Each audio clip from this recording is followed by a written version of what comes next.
The only recipe to a long-term successful relationship is to never leave. That's the only way you can get 30, 40 years, to never leave. Yeah. Because we're going to go through some things. And there's going to be a lot of things that I say, this is it. This is the non-negotiable. But if I really am in it to be in it forever, like from the beginning, before I meet a man, I'm saying when I commit, I'm just doing this forever. That means I'm signing up and forgiving you before you do any of the bullshit you may come with.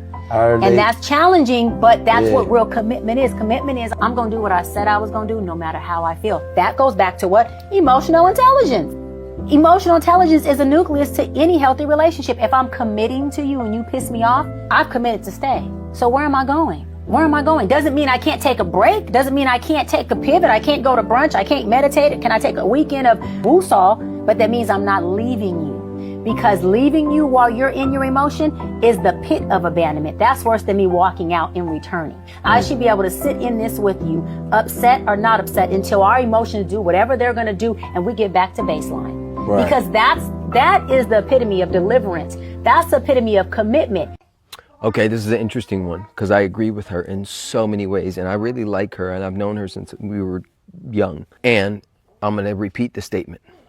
The only way to a committed relationship is to never leave. And this is where I slightly don't agree, because I think it's less about that and more about the way to get to that 30 years is to leave behind the identity of the lone wolf. The way to get to that 30 years is to leave behind the limiting beliefs I have about me, what's possible for me, what's possible for my partner, and what's possible for us in relationship. To me, you get to the 30 years by re-entering the room after you leave. Because if you're doing it right, you're gonna wanna leave. If you're all in, you will be hurt by your partner and you will hurt them, and you have to move through your own shame for hurting them, and you'll have to move through your own pain by being hurt by them. But what makes the relationship powerful is re-entering the room.